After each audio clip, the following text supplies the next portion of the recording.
Welcome to Journaling with Nature, the podcast for those who want to turn curiosity into wonder, a pencil sketch into a rabbit hole of discovery, a moment of stillness into a life full of joy.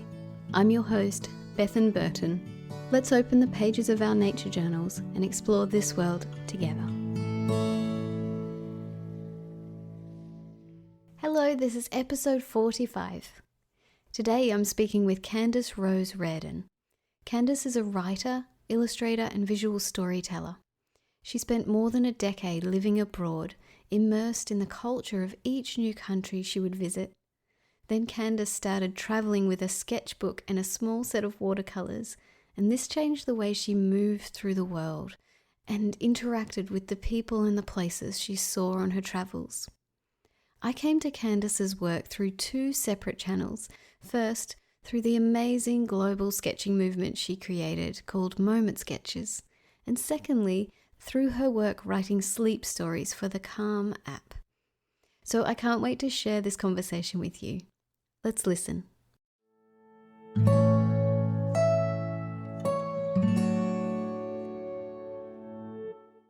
Thank you so much for being here with me. I'm so excited to talk to you. Well, thank you for having me. This is lovely. So I always start at the beginning, and I usually ask my guests about nature experiences, but I'd like to ask you about art. And art was a big part of your childhood. Your dad was a professional artist, your mum was a creative.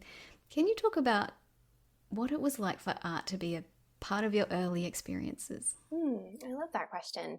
Yeah, I feel very fortunate and very grateful that I was born into a household where that was just totally okay. Like whatever, my mom, to the point that I was allowed to just dress however I wanted. When I see pictures of myself at 4 years, I'm like, oh my gosh, Mom, you might have been able to steer me along a more stylish path. I've got all sorts of different colored skirts layered. So creativity was just in all of its many expressions and forms was very encouraged. And especially my dad, having been a trained artist, he practiced art for a few years professionally, and then ended up, he now is a kitchen designer and has his own cabinet business. But I love that now, having had, grown up with him in the household, now that I'm a professional artist, it's a very sweet connection. And so he kind of says, you carried on the torch, that he began. And so it's really just kind of one of those full circle moments, when I look back at my childhood. I think I'm grateful for just the openness, I think, is probably the biggest thing that I took away from my early years, and which has continued to be such an important value for me in my own life. And so whatever, not just passion, but curiosity that myself or my siblings had, we were allowed to pursue it. We were not even allowed, we were encouraged to pursue it. And so from, me, I think I want to be in the school band. Okay, my mom got out her old clarinet and I played the clarinet for a year. Was horrible at it, so switched to piano and then took piano lessons. And then at 12 years old, it was I want to do more art. And so they signed me up for watercolor lessons, and I did those for 2 years. And I then when I got back into art as an adult, was able to draw on that. So it's I feel like childhood, it's almost like this well that you should just be pouring into, because you never have any idea one day how you'll get to start kind of returning to that and seeing all the, the little ways that you invested in yourself and your passions when you were younger. I'm a firm believer that they come back out as you get older. Yes, I spoke with someone recently on the podcast, and she talked about how she had art and nature in her childhood, and then she lost it a bit through teenage years, and then as an adult, as in her 30s, she came back to it. And like you say, it was there inside her, sort of cemented from childhood.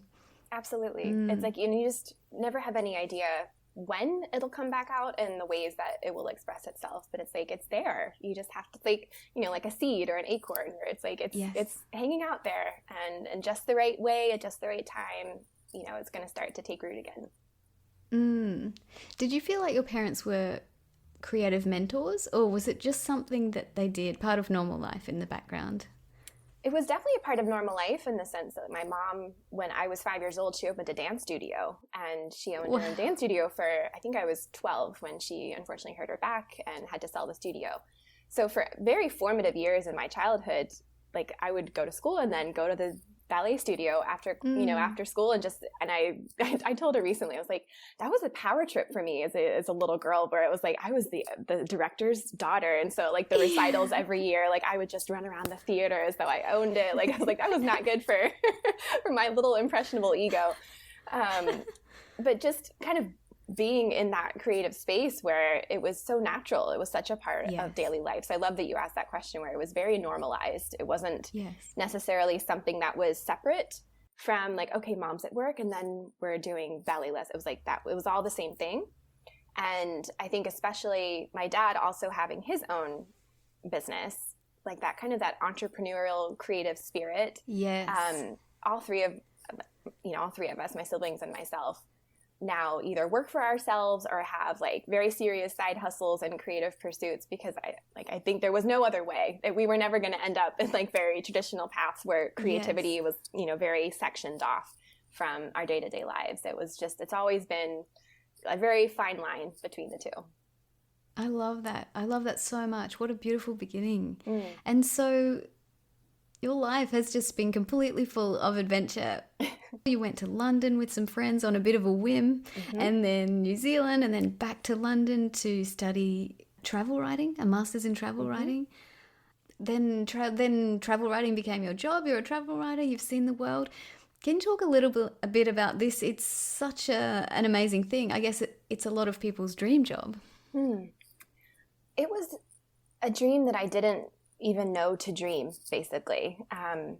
I didn't, even though I will say I grew up in a very creative atmosphere, at the same time, I grew up in a very kind of traditional life path atmosphere as well, where it was like I didn't have, travel writers to look to be like, oh, that's what I want to do, Yes. And I also didn't know a lot of people who traveled internationally. My uncle, I really looked to him. He had lived in Japan for a long time because he was in the U.S. Navy. And so, I kind of had this exposure and awakening to different cultures from a young age, thanks to him and my aunt who lived over there.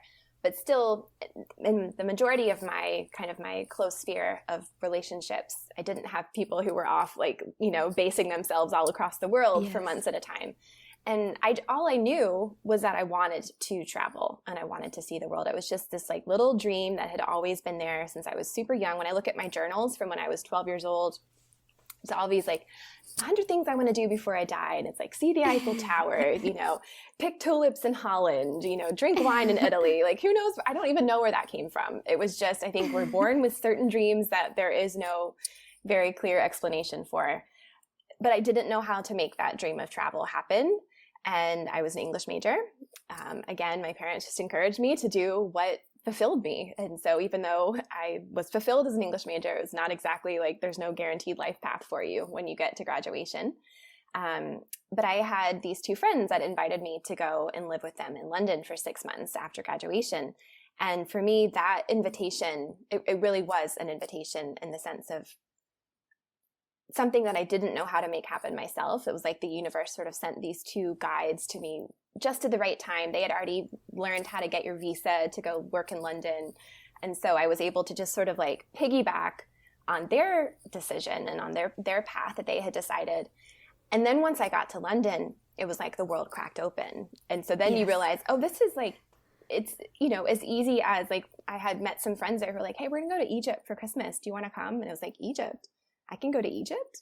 Oh, that's just like a flight from London to Cairo. That's possible. Like that sense of possibility, I just didn't know it was so tangible, as I was in college and kind of figuring out how to do it. And so I'm really grateful for those first 6 months, because they were such an education in how to be in the world and how to be experiencing other cultures. And then when the writing kind of came, into the picture, it just felt like a double dream, where it was like I always dreamed of being a writer, and I got to pair that with my love of travel, because the master's course I did in travel writing, they described it as this hybrid genre where you're writing about, like you're using the tools and techniques of fiction, but you're writing about real events that you've experienced. And that just appealed to me so much, because when I started traveling, I was like, I don't want to make anything up. I don't want to make stories up. I'm already experiencing these things that I want to process and figure out how to share them with other people. And so, but I also love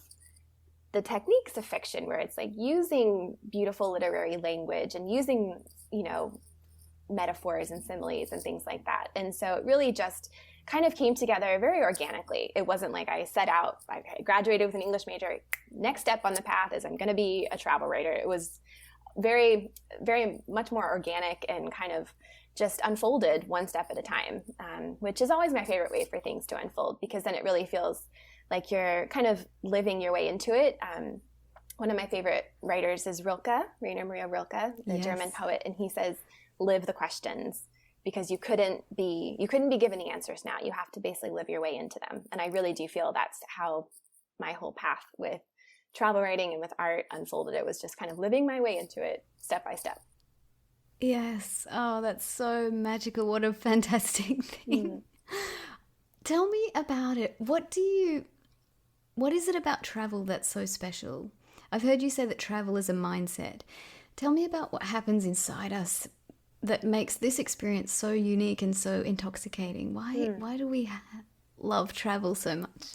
Well, I think I have two things to say here, and because I know this is a podcast about nature journaling, and so I do feel as though discovering the travel mindset has ultimately helped me appreciate my home more. So I'll start with the travel mindset, and then I'll bring it back to home and nature journaling and all that. But I think for me, traveling taught me how to be alive in life, how to be awake to the world around me, how to pay attention.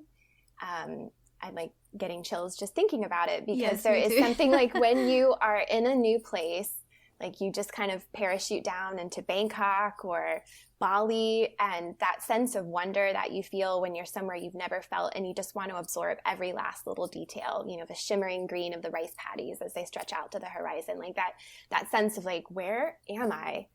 And I think there's one specific moment where I kind of really tangibly identified what the travel mindset is.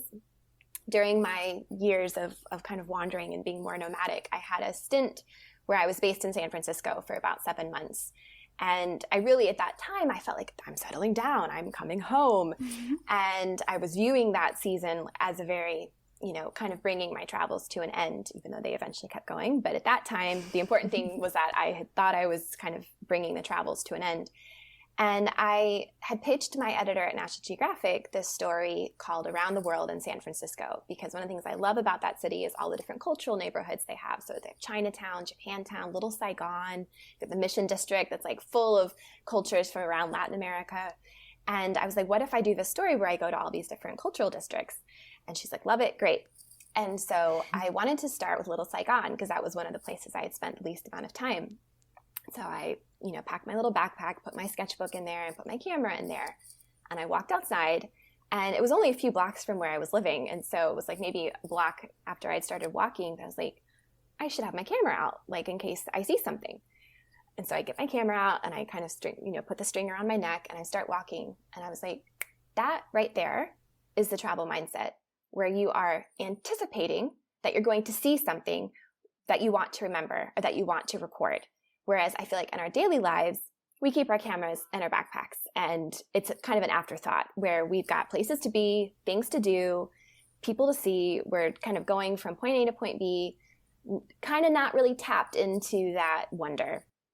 And I thought that simple action of like pulling my camera out of my backpack, because I was anticipating and expecting that I was going to see something memorable. I was like, that's all that travel is.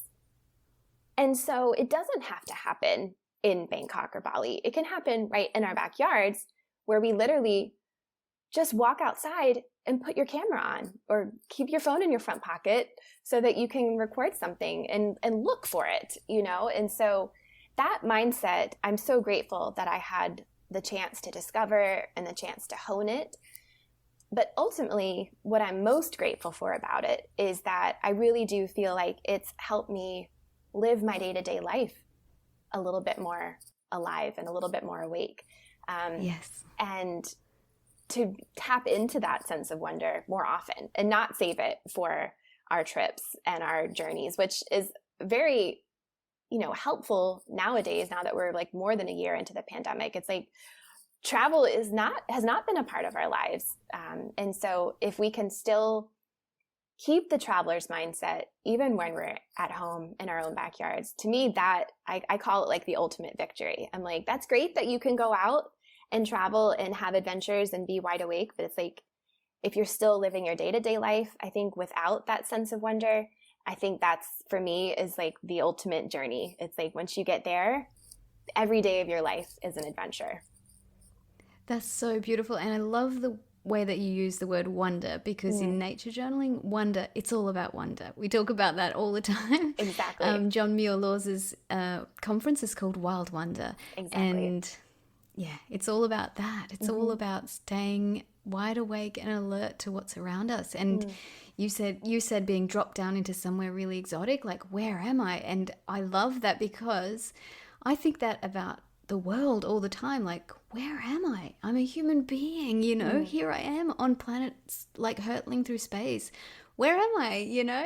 Yep. And you can just be that amazed about being here, looking outside. What's that thing flying across the sky? You know, like, there's so much. It's so bizarre to be a human being anyway, that, yeah, that wonder can be found anywhere.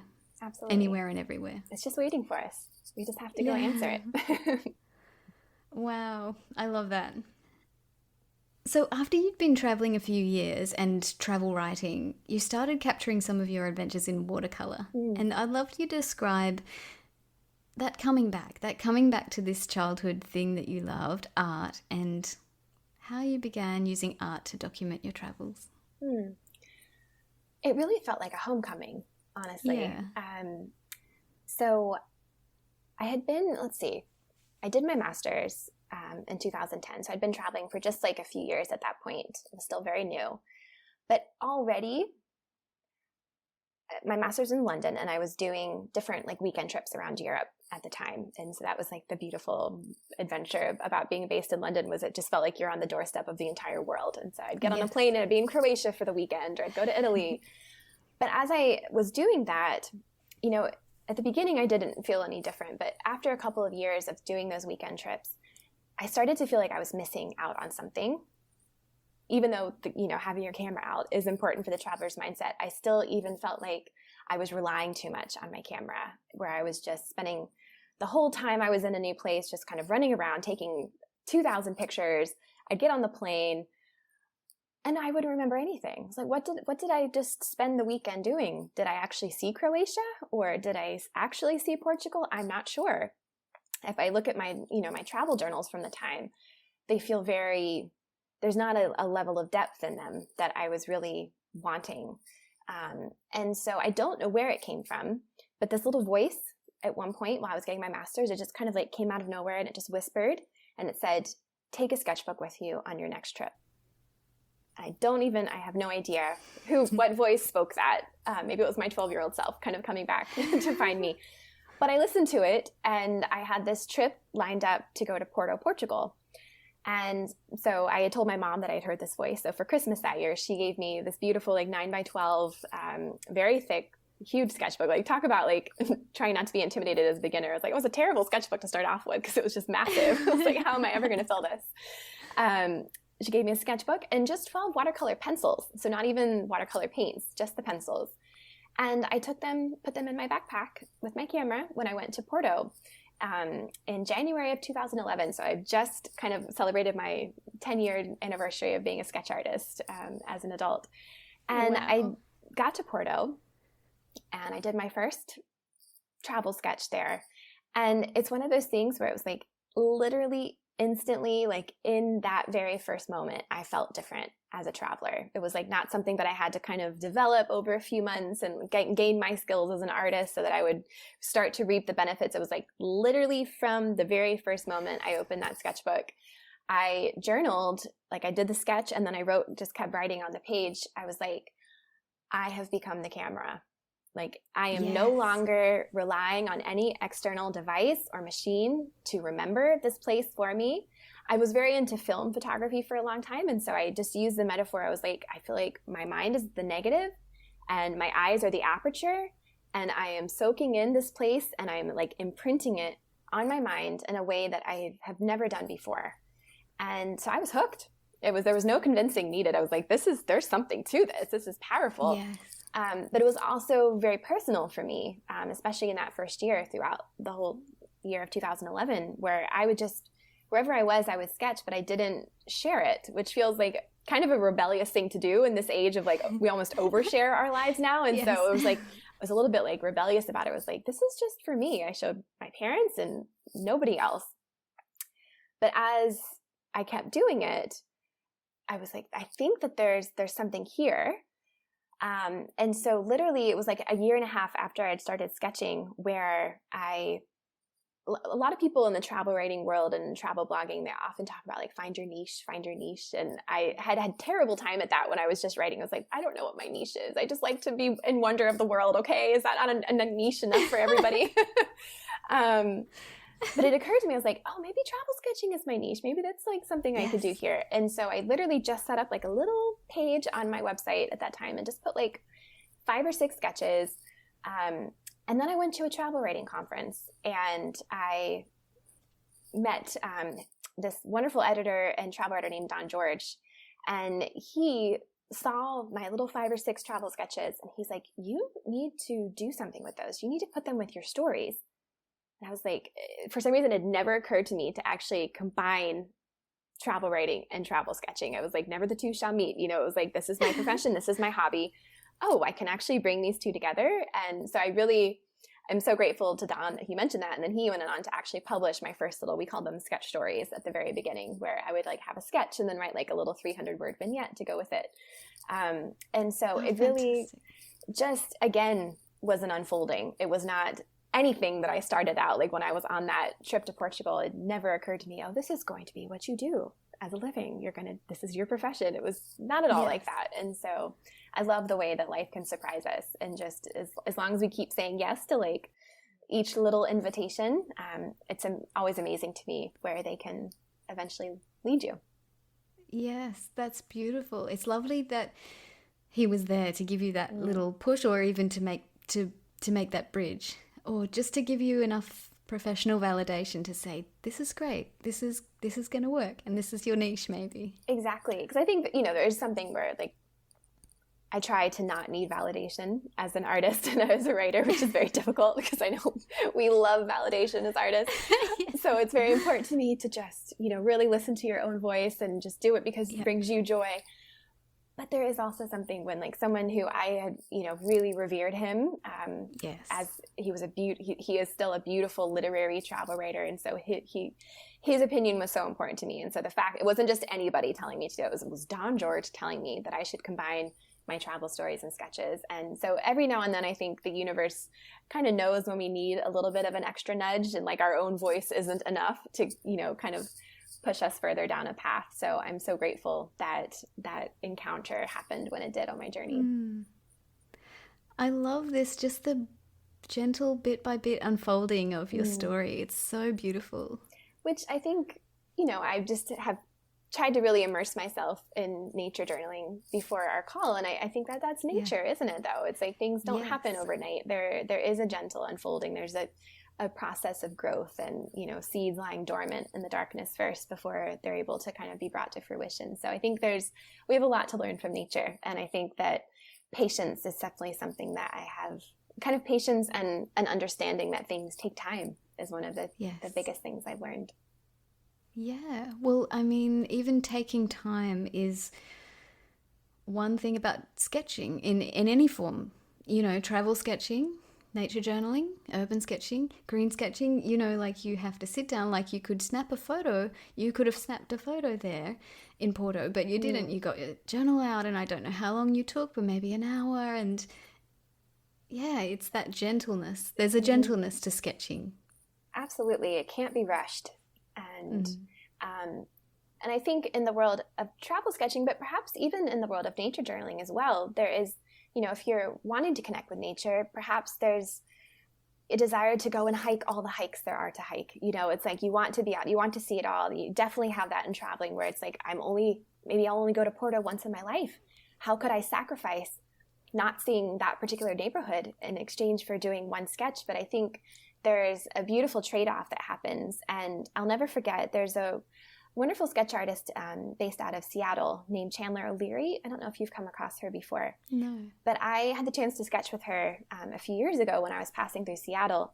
And we were talking about this trade-off. And she said, when I sketch on my travels, I see less, but I remember more. Yes. And I think that is so powerful. And I think the same thing applies to, just as you said, every realm of sketching, whatever it is, whether you are wanting to capture the nature outside your doorstep or a foreign place you've never seen before, you might see less, but I guarantee you that what you see, you will see with richer, more wide awake eyes. And to me, that's worth everything. Yes, absolutely. I wonder how it felt when you were doing that first sketch. Did you feel self-conscious with people looking over your shoulder, or were you just natural about it from the beginning? I have to go back and put myself in my shoes then, because having done it for 10 years now, people coming up is just so fundamentally natural to me now. Yes. To the point that if they don't come up, I'm annoyed. I'm like, hey, where is everybody? Like, this is my, sketching's really become my key to connection, where it's like, yes. I have had so many incredible encounters, but at the beginning, I have to really like force myself almost to remember what it was like. And gratefully, I created something in that first year that is like kind of an instant, portal back into who I was as a sketch artist in that first year. After I've been sketching for a few months, I created this thing called an audio slideshow that I really enjoyed that format back then, where it was like you have like just kind of still photos and you do a slideshow of still photos and you narrate a story over it. There's a great literary travel publication called World Hum that used to make a lot of audio slideshows. And so I made one about becoming a traveling sketch artist. And so not only do I have my own words to read to remind myself, but I have my own voice that I can listen to. And when I listen to that slideshow, it's hilarious to hear my tone, because I talk about how it seems to make it okay for complete strangers to walk up. And like when I hear my voice, like it's just not how I talk about it now. It's like complete strangers. Like I don't even talk about strangers anymore. And I'm doing air quotes as I say this right now, where it's like, they're not strangers, they're future friends that sketching is allowing you to make. But it's like, back then it was so bizarre. I had never, I often say as a travel writer, it's like if I was to sit down somewhere and pull out my notebook and start taking notes about a place, I have never had one single person in over a decade of being a travel writer, not one person has ever come up and said, hey, could you read me what you're writing there? I would love to know what you're writing. That does not happen. Interesting. A travel notebook is not a key for connection. It's a different kind of portal to connection, but not those in the moment serendipitous encounters. Sketching could not be more different. It is astonishing. I've spent so many years asking myself why.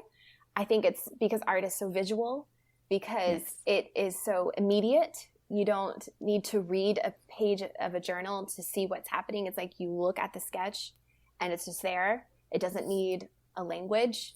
So I could be anywhere. I could be in those rice fields in Bali sketching, and someone can come up and we don't have a common language, but we have there's still a common connection happening, because they can see this, like, it's like a different language to communicate with.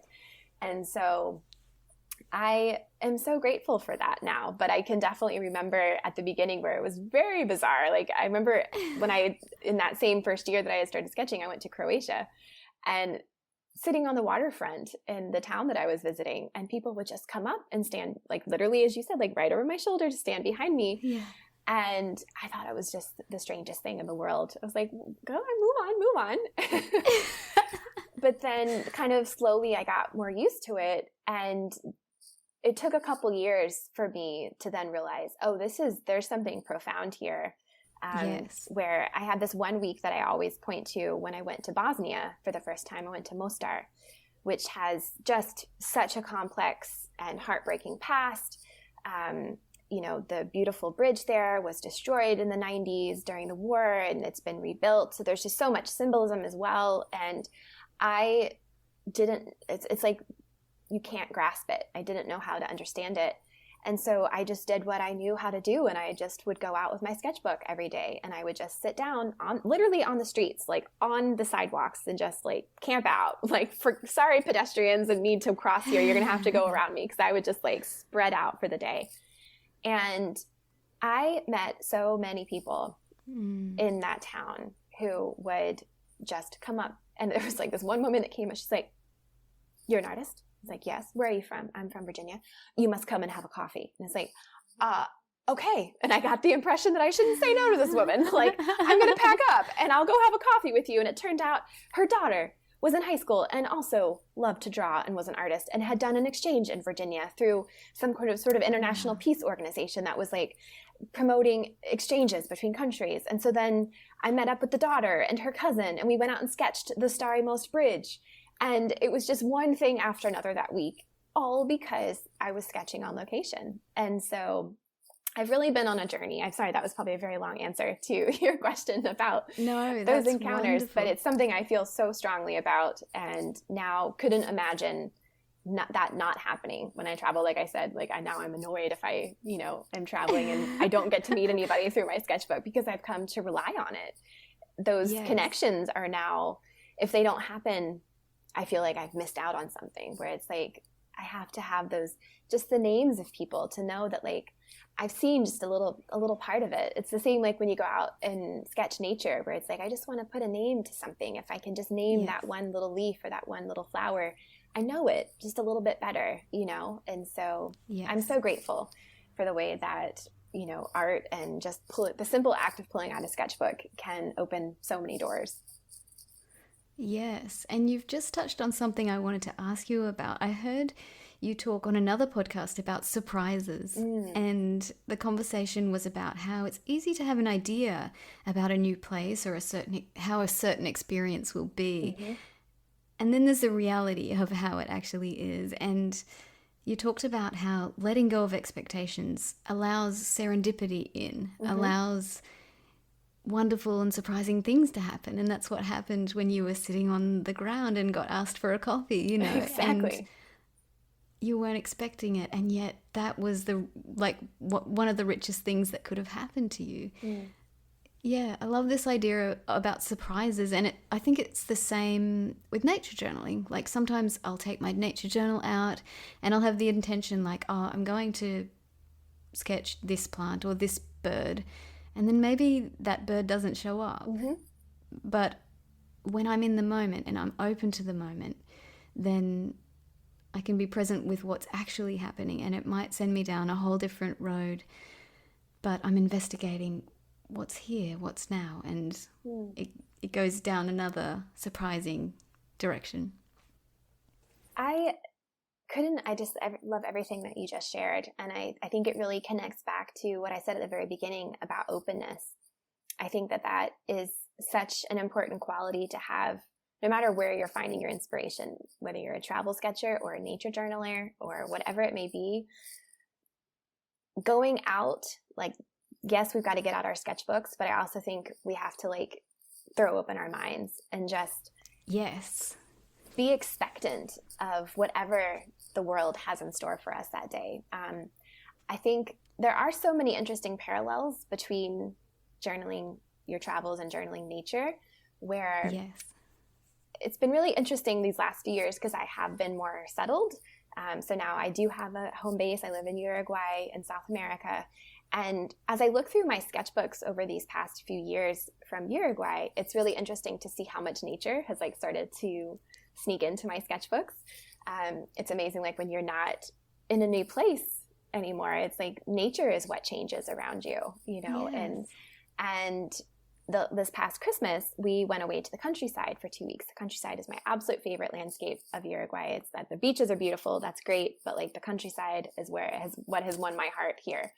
And I love what you said about just like going out, and we might have an expectation of what we want to journal or draw about that day, but going out still with a spirit of adventure. So this one day in the countryside a few months ago, we went out on a walk one day, just like on these like beautiful gravel country lanes. And I just started to notice all of the little wildflowers that were growing along the lane. And I just started to like kind of collect one of each kind that I saw and like put together this little bouquet as I was walking, and just completely open. Like I didn't know what was waiting for me there, but it was like kind of like looking with intention and collecting and gathering. And then I got back to our country house where we were staying, and I downloaded one of those great apps that like you can take pictures of a plant and it tells you its name. And then I like laid all the flowers out and did this painting in my sketchbook and like wrote the names beside each plant, and loved, like, I felt as alive and as inspired and connected to the world as I do when I'm traveling. It was this like incredible when you have that sensation of just openness and, okay, world, what have you got for me? It's amazing. I really truly think you can find inspiration everywhere. It does not even matter where you are, that the world is just kind of waiting there for you to go out and see it with open eyes and an open heart. I'm just smiling a huge smile. I just love it. I just love your words. So sweet. I feel like we've definitely got like a kindred spiritness going on here. Totally. I know I'm just like, I'm preaching to the choir, but I'm going to keep preaching. So a lot of my listening audience might know you from your work with the creative project Moment Sketches. Can you talk about Moment Sketches and how you started this global sketching community? Well, it also feeds into when I moved to Uruguay, because I moved here in September 2016, and it was kind of a few months after that I realized I wasn't sketching as much anymore, because before I moved to Uruguay, sketching was so innately connected to traveling for me. And so it was sort of, like I said, my way of connecting with a place, my way of making sense of it. And it was very different. It was a hugely different experience for me to then be in a place where I was not leaving it anytime soon. And so I found that I lost that sense of urgency of going out and sketching it. It was like, well, if I'm going to be here for months, potentially years, like you don't have that same immediacy of like, I've got to capture this now or I'm never going to have a chance ever again. It's like, well, I could sketch now, or I could sketch next week or even next month. Like it's, I really felt like I was not doing it enough anymore. I felt a lack, an absence in my life. And for having had sketching be such a big part of my life for many years at that point, I was like, this is not okay. Like, what do I do about this?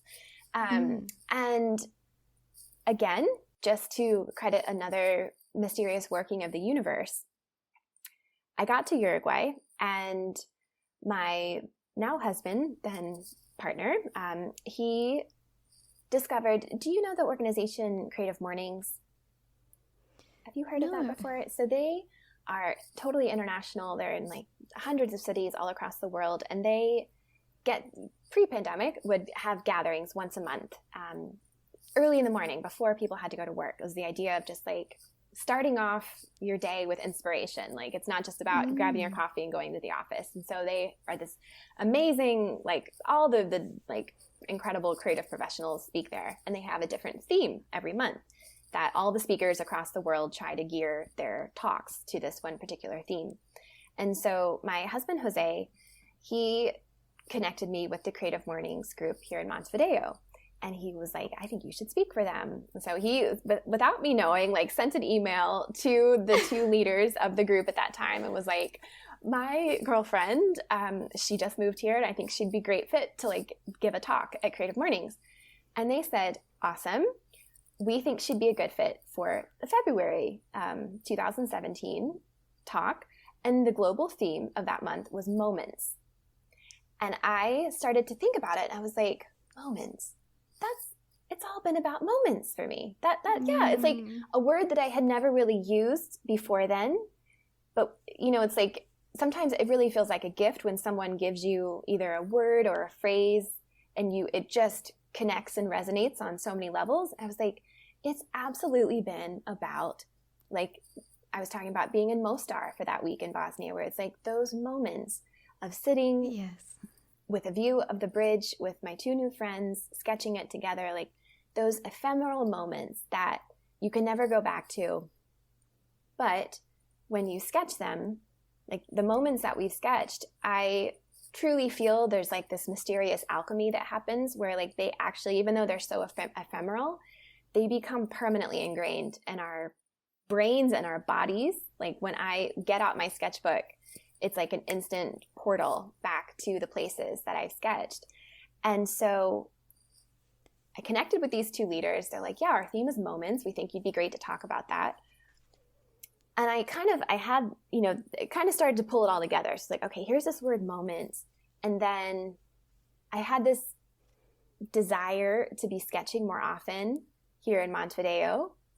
And then I had a good friend who I was just kind of processing this all with. He's a fellow writer and blogger. And he's like, what if you like do like a community thing? Like, what if you just like open this up? And I started to think and like kind of process it. And I've also loved Urban Sketchers over the years. And I've been part of their sketch crawls, in different places. I've met some of my best friends in the world through Urban Sketchers sketch crawls in San Francisco. I've done it in Girona in Spain. And so I love Urban Sketchers. I love the idea of connecting in person with other artists.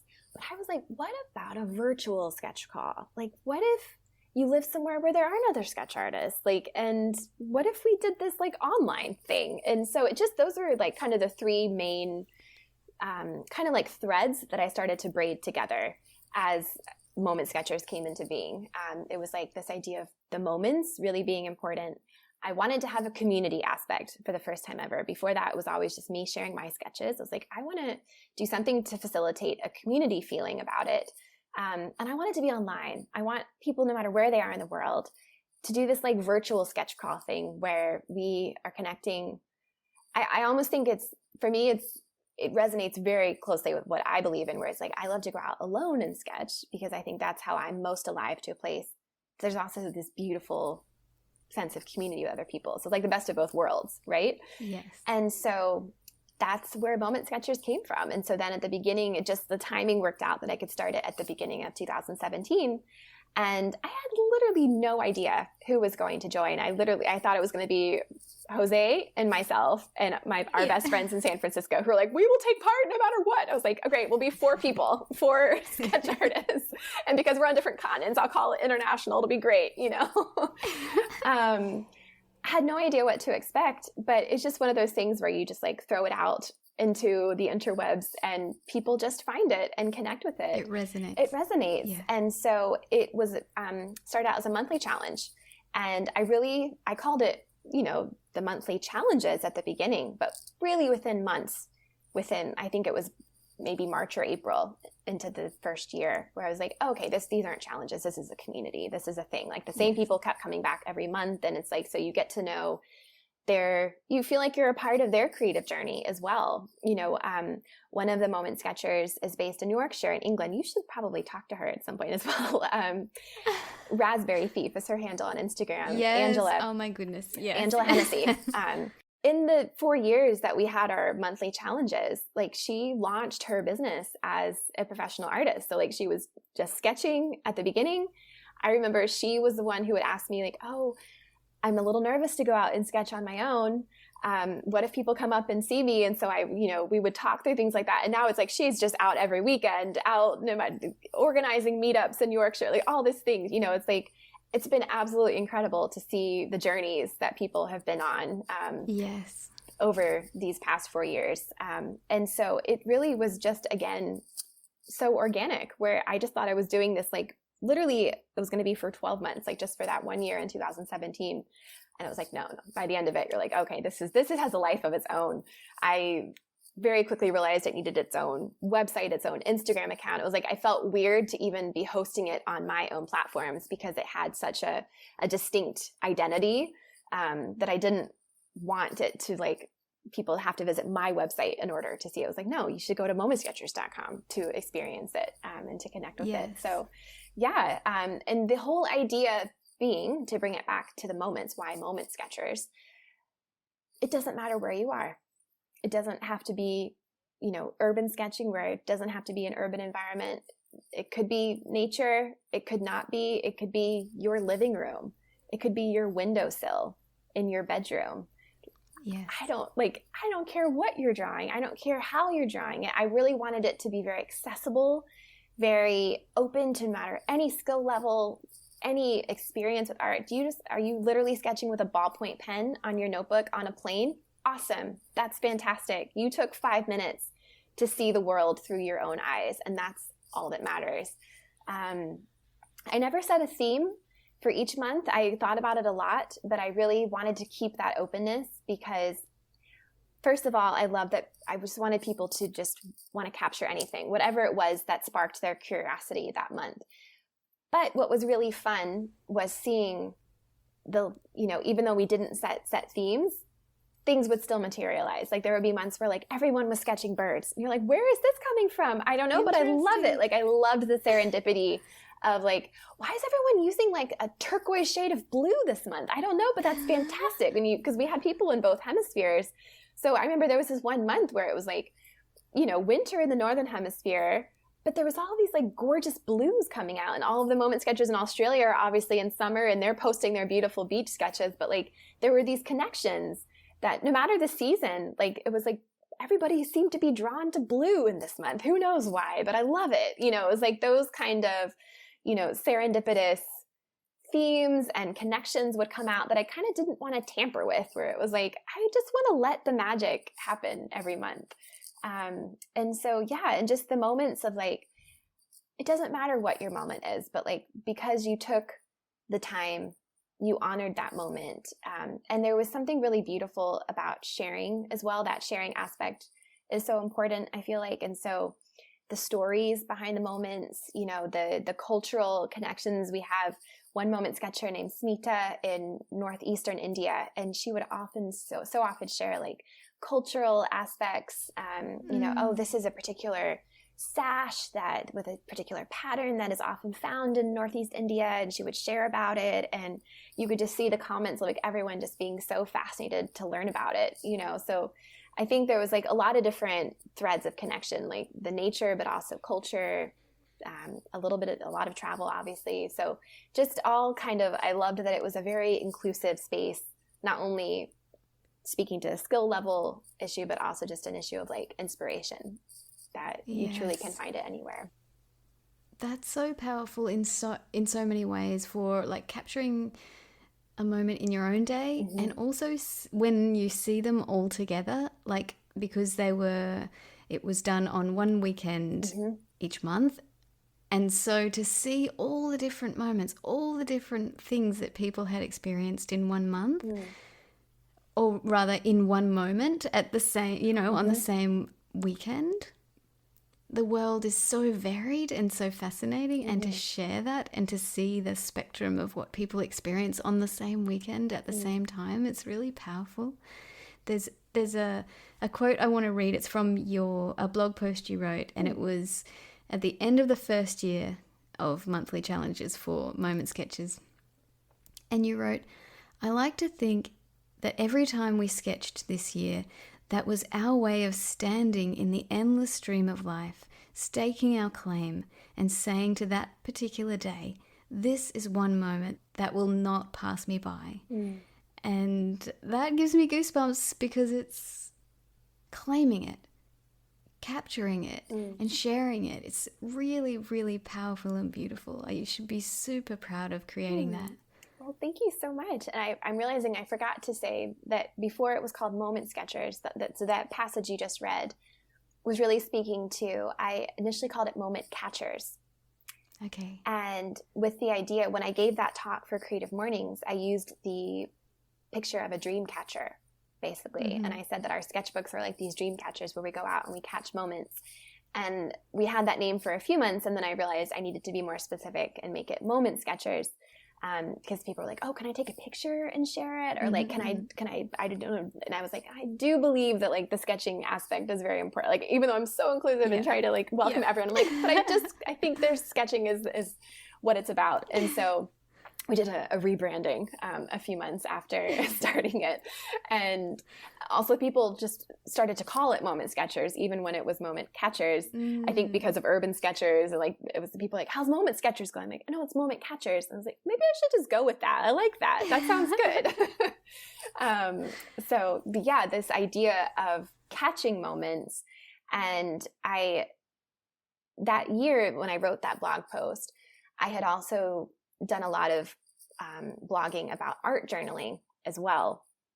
And for me, keeping an art journal is just another form of a sketchbook where I do just feel like life is just one thing after another. It's just this current. And I feel like I wrote that year, my art journal, it felt like I was standing in the current. It was like, imagine like a fisherman or somebody, like somebody using a net. And I felt like the threads of the net were getting tighter and like less things were passing me by. Yeah, it was, yeah. And so I really feel like that was, again, where the whole idea of catching moments came from, where it was like, I'm getting more intentional here, and I'm getting better at not as much as passing me by anymore, where it's like, I love that metaphor. From like a sketchbook level in terms of art, but even in my art journals, I love ephemera. So like I save like when I was traveling, it was like bus tickets or, plane stubs or beer labels from like a favorite beer I had in Asia or whatever. But now it's often, as I'm just here in Montevideo and not traveling, it's like, like a business card from a favorite restaurant that I tried last week. Or like when we go and I go to the bakery, if we try a new bakery out, like on the bag, they often stamp their little logo or whatever. I like cut that out and like make a collage out of it. So from an art level, but also just from like a daily life level, like those collages of ephemera mean so much to me, because then I can, open up my journal, see that collage. I try to do them like, once every couple of months. So like I have an envelope as I go through the month, I like save all the ephemera from that month. And then at the end, I like sit down and make this collage. And when I look at them, it's just like those are all the moments. And I can transport myself back to, oh yeah, remember when we tried that bakery out for the first time? That sourdough was so good. Or, things like that, where it's like just triggers all of these memories. And they don't pass us by as much. And I think that's for me is what life is all about. It's like, if I can hold on to more of these moments, I think it was D.H. Lawrence who said the living moment is everything. And it's like, the living moment. When we sketch or keep a nature journal or keep an art journal, whatever our expression, our creative expression, it's like those moments keep living. They don't go away. Yes. It's like we can open up our nature journal. Remember when I was walking through that forest and I sat down and I like leant against that tree? I can still feel the bark behind my back right now. I can still like feel the sunlight as it filtered through the leaves. It's like, those moments, they don't go away anymore. And I think that that's so beautiful and so valuable. That to me is like what life is all about. Absolutely. Absolutely. So Moment Sketches had its last month in December last year. Is that right? Exactly. We called it an end of the formal challenges. The community's still there, and I love like popping onto Instagram and still seeing people that the hashtag that is just hashtag Moment Sketchers. If anyone wants to, I still encourage people to share. But I also felt like I wanted to just honor that we'd had our formal challenges for 4 years. And I thought a lot about that in terms of like having grown up in the US, like that's how long you go to high school. It's how long you go to university typically. And so it was like 4 years is like, we grew a lot. Like we got about a degree's worth of, experience in this. And just kind of seeing how everyone evolved as an artist. And so we brought an end to the monthly formal challenges for now, but we are thinking like maybe do like an annual challenge. I really love Catherine in England, the Walking Sketchbook. Yes. She does her annual challenge every May, so Sketch Across the World, and says like, maybe I'll follow in Catherine's footsteps and like do like a monthly, an annual Moment Sketchers gathering, something like that. So it's to be, watch this space basically, but that's kind of what we're thinking.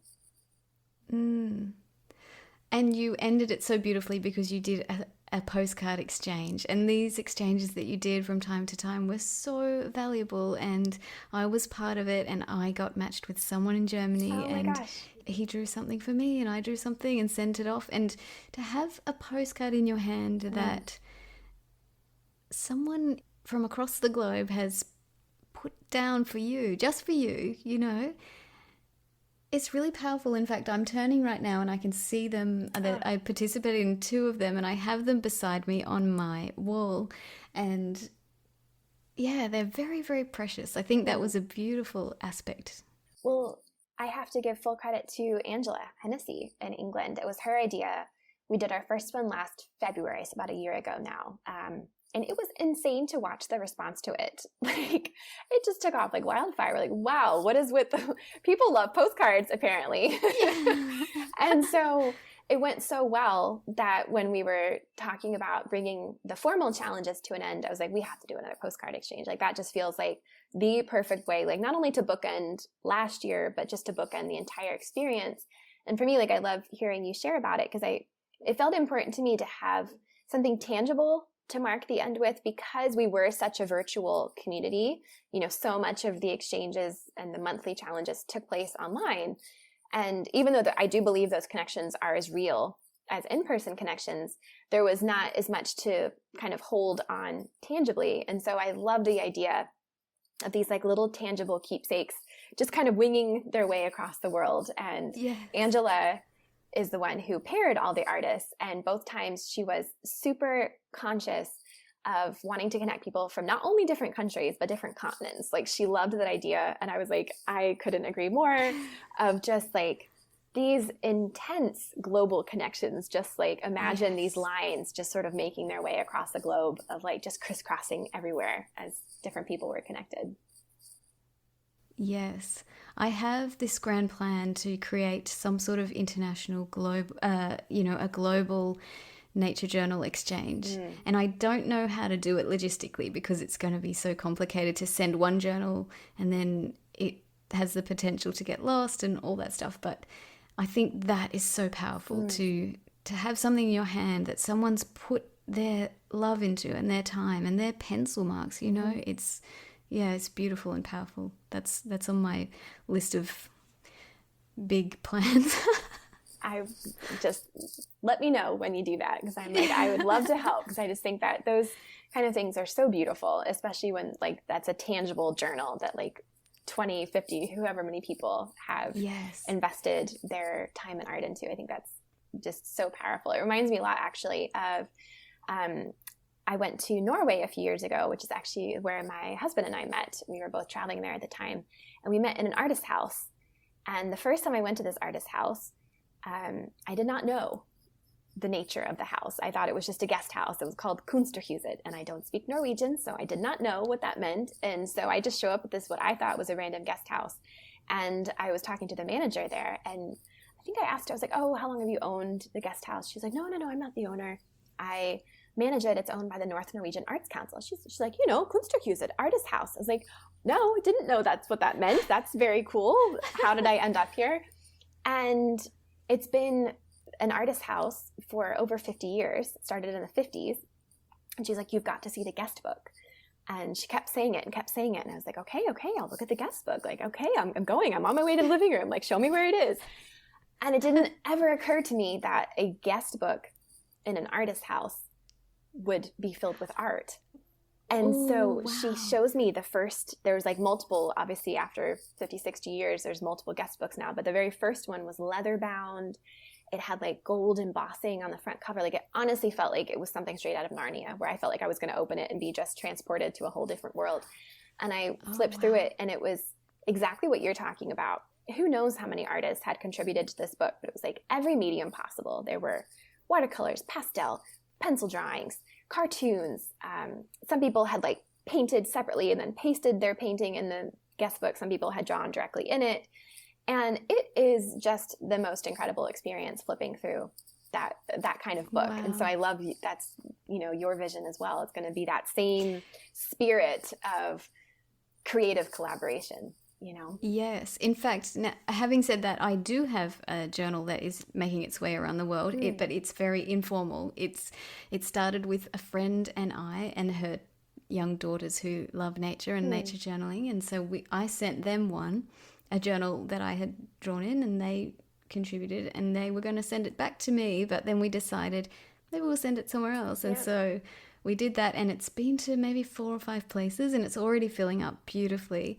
But it's very informal. I just ask people if they like to be involved, and I send it. But I'd love to have something that was bigger than that, formalized, and maybe multiple journals going multiple places. We'll see how that evolves. Oh my gosh, I can't wait. So you're really settled now, and because of COVID, you're not traveling. And I'd love to talk a little about that. And we have actually touched on this already in our conversation, but just bringing that travel feeling, that travel mindset into every day. And that's something that comes naturally to nature journalists, I think, because it's all about cultivating a mindset of seeing things with new eyes. That's really what it's all about, looking at ordinary things that we may think we know and seeing what we can see that's wondrous about it. Being curious about a moldy orange. And John Muir-Laws did this whole journal page about the degradation of his moldy orange during COVID. And this whole thing is just amazing. And you talked about that you're now able to find that thrill that you have in travel through creative projects and new projects and non-traditional journeys you talked about. And one of those is the journey of writing a book. And you have just released your second book, and I'd love to hear a little about that, about the journey of creating a book and the journey, the travel feeling that you can find in those non-traditional journeys. Yeah. Well, for me, I think we were talking about the traveler's mindset and how to bring that home. And I think that ultimately one of the things I identified that I loved so much about travel is that it helped me grow as a person and helped me evolve. And I realized that feeling of growth doesn't just have to come from travel. That was I'm in my 30s now. So my 20s were very much defined by life change through travel. That was a very 4 simple words to describe what my 20s were about. And I've really come to realize my creative projects are just as great, if not greater, source of change and growth and evolution, and a challenge, and for me, what really happened was at the end of my kind of nomadic traveling years was I actually found I wasn't having enough time to do my creative projects, because there is so much logistics that have to go into traveling, especially traveling long term. It's where am I going to sleep next month? Where am I going to eat today? Where am I going to be next week? How am I getting there? There's so much planning that is involved in it that you actually end up eating away at a huge portion of your day. And it was I felt this anxiousness of I'm not doing my deepest, best creative work as a full-time traveler. And so, and that just sort of, again, happened to coincide with me meeting Jose in Norway. And a few months later, us moving, he's Uruguayan, so we moved to Uruguay. And it really, these last 4.5 years that I've been here, people ask me all the time, oh, do you miss traveling? Is it weird? Oh, you're so settled now. And I'm I haven't even noticed I'm settled. What? Really? Well, Uruguay is impossibly exotic for most people. You say, oh, it's every day, but I was thinking, you live in Uruguay. It's funny. Everybody, that definitely has, we're learning, it has an exotic perception. It's very European. So it was settled by half of people came from Spain, half came from Italy. So you really feel you're in Madrid when you're here. It's not when I go to Colombia and you're in Cartagena and there's the palenquera women out on the street, with their baskets of fruit. It's not more of a Central American or what you kind of identify with Latin America, it's we eat a lot of pasta. It's like, very, has a lot of European roots. And so my day-to-day life feels very, very normal. I go to the grocery store every Monday night and stock up for the week, like things like that, and so, but I haven't missed traveling because basically I could sum this all up. I think it's a quote from Flaubert, and I'm going to just paraphrase it. But he says, like, I live super ordered in my day-to-day life so that I can be wildly creative in my work, basically. I love it. Yeah. If you do show notes, we can look it up later and you can do the proper quote in the show notes. But basically, like, the idea that, like, have a super regular routine so that all of that headspace that used to be devoted to planning my day-to-day travels now is like taking me on a day-to-day journey into a creative project. So like when I'm at the grocery store on Monday night and I'm pushing the cart down the aisle, my brain is just thinking about like putting the pieces together, whether it's a book project or an illustration project, whatever it may be. I now find so much creative energy and inspiration from my projects. You asked about book projects, but even one of the things I would point to as an example is a couple years ago, I had the chance to go to Singapore twice to create several murals for Uber in their new Asia Pacific headquarters. And they wanted the murals to be full color, which meant that I needed to learn how to use acrylics. I had never used acrylics before. And so I said yes to the project, and then I very quickly taught myself how to use acrylics. I found a woman here in Montevideo. I didn't find her, I already knew her. She's a wonderful friend of Jose's family who is a muralist and a beautiful artist with many mediums. I called her, Gabby, I need you. We're going to need to get together a few times. So like set up some like private lessons with her to talk about acrylics. Went on YouTube. YouTube is just an amazing resource for art these days. It's incredible, the tutorials that are there. And taught myself how to paint in acrylics in a month, and then got on a plane to Singapore. And on a giant scale. On an enormous, I don't even know how many meters it was. And so I use that as an example of like, if they had contacted me when I was traveling full time, that would have been impossible. I would not have had the bandwidth or the headspace to learn an entire new medium in time to go do, this 20-meter long mural. And so I love that now. Like, I don't regret or miss traveling at all, because I can feel myself still being challenged and growing in new directions, just in a different way. And so the books I've been working on are about, for any hot drink lovers out there. One of them is Stuff Every Tea Lover Should Know, and then Stuff Every Coffee Lover Should Know. And so again, I consider myself a tea aficionado or a coffee lover, but by no means an expert. And so again, I love asking for help. It's like so exciting. So I went to a tea shop here in Montevideo that's 4 blocks from my apartment, walked in, met the owner who was a tea sommelier. I was like, Victoria, it's a pleasure to meet you. Can we do some private lessons? And she's like, oh, I think that you should go to Buenos Aires and do like a certification program. I was like, I don't need a title. I just want your knowledge, Victoria. I just want to soak up your wisdom, all your tea knowledge that you have. And so I did private lessons with her. Same when I was commissioned to do the coffee book. I went to, there's an amazing chain of cafes here in Montevideo. We know the owner. I called her up. I was like, Vero, I got to do this book. Can you teach me? And so that, the time that I had to invest, whether it was like learning how to use acrylics or acquiring the knowledge that I needed in order to write a book about everything you should know about coffee or tea. It's like I didn't know all of that stuff beforehand. And so that takes time. It takes headspace and bandwidth that I am so grateful to have now. I love that my life looks so ordered and, kind of have my routines and rituals in place, because it means every day I get to throw myself into, a new project and gain knowledge in that. I write sleep stories for a meditation app called Calm. And recently I've been doing these sleep stories focused on making. And so like choosing different creative practices, so like glass making, or I wrote about a kite maker in Kathmandu.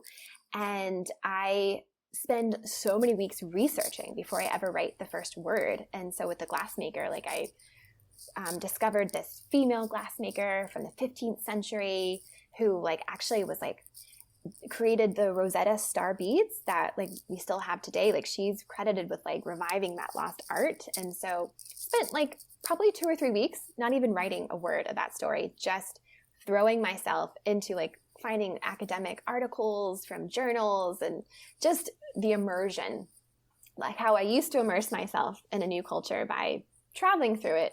Now I don't feel any different because I'm still kind of tapping into all of those parts of my brain and my, kind of emotional state through creative projects. So I'm a huge fan of like travel on the pages of your sketchbook or travel in your nature journal, whatever it may look like. Yes.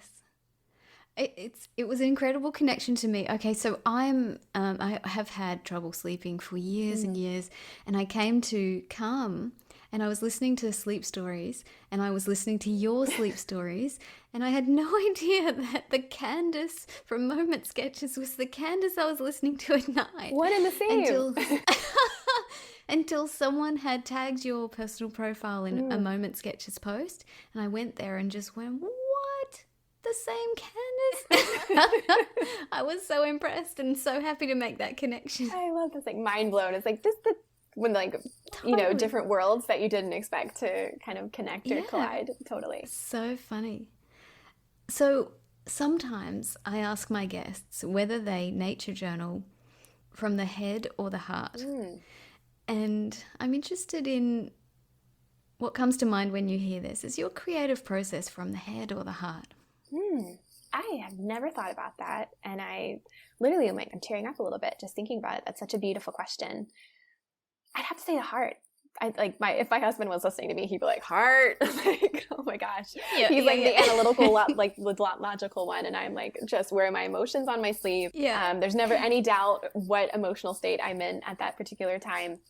But I brought out my latest sketchbook with me just to kind of have out while we were talking, just to kind of like feel that connection to the craft. And when I think about the paintings I've done recently in it, I mentioned the countryside that we were in over Christmas for 2 weeks. And there's a lot of nature in there. But everything that I painted, I felt such a connection with. So I had never seen this bird before. We went to the countryside and there was fork-tailed flycatchers who have this like beautifully, like that's where their name comes from, like this double tail basically. And they were all over the countryside where we were for those 2 weeks. And we would often see them because they eat insects. And so there was like this particular kind of, I don't want to call it a weed, but just like a tall plant, like a very tall stalk. And it would sit on top of it and just kind of like wait and, waiting for the insects to fly by. But whenever it took flight, it like almost formed a star in the sky because it had like its primary wings out, but then it had, the the 2 long feathers of its tail would stretch out, and then it had its head. So it felt like it formed this like 5-pointed star in the sky. And you would see them often at dusk when we went out for like our sunset walks. They would obviously just be going crazy over the insects flying around. I just felt this like intense connection with this bird. And so what I often do when I have a connection to a creature, or whether it's whatever kind of creature it is I love to go and look up like the symbolism of that particular animal or bird or wherever it may be. I've done that before, like having spotted an owl in the woods one time. I'm like, what does a great horned owl symbolize? I love that. And so I looked up, I've expected there to be absolutely nothing about the fork-tailed flycatcher. I also loved it because in Spanish, their name is tijereta, from the word tijera for scissors, because that's like the tail. And so I loved that like picture, but I looked up the symbolism, and someone had written kind of about their emotional connection to this bird and saying like, it symbolizes like, think of the scissors, like cutting away things. Like it's about like cutting off ties, like with the past, and you're moving forward into the future. And we were there over Christmas. We celebrated New Year's there. And so I just really had this like our heart connection with this particular bird of just like, what ties do I want to cut as I move into this new year? And what do I want to lean into as I, kind of start this new year off. And so I painted a fork-tailed flycatcher in my sketchbook and, did lots of research about its habits and, okay, what does its day look like? but it definitely came from the heart first. There's got to be like, when I talked about like gathering those wildflowers, it was very much like the beauty, came from the heart as well. And then for me, it's like, if I don't have that, like the spark from the heart, then going on to like learn a plant's name or to learn a bird's habits, like it just feels like a little bit forced almost, where it's like, if it's come from the heart, it's like, I got to know everything about this plant that's possible to be known, because it's my friend, because it's a part of my life now, so I would say there's absolutely no question. It has to come from the heart first for me.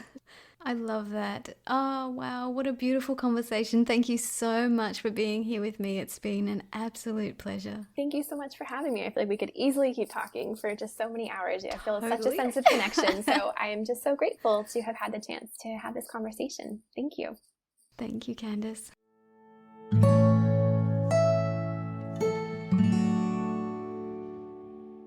I hope you enjoyed this conversation with Candace.